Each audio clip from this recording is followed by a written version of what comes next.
Hello মা, কেমন আছিস তুই? খুব ভালো আছি। এমন করে বলছিস কেন তুই? কেমন করে বলছি? জামাইয়ের সাথে আবার ঝামেলা হয়েছে? হাহ, শুধু ঝামেলা, মুখের নকশাটাই পাল্টে গেছে। তোর গায়ে হাত তুলেছে আবার? দু হাত? না না না না না না, এইবার পাও তুলেছে। কি? হাহ, এটা তো রোজগারের হয়ে গেছে এখন। না না, তো তোর আর ও বাড়িতে থাকতে হবে না, তুই বাড়ি চলে আয়। বাড়ি?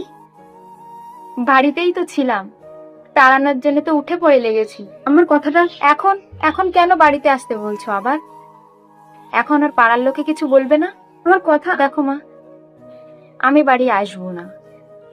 রাখো মা, একবার কথাটা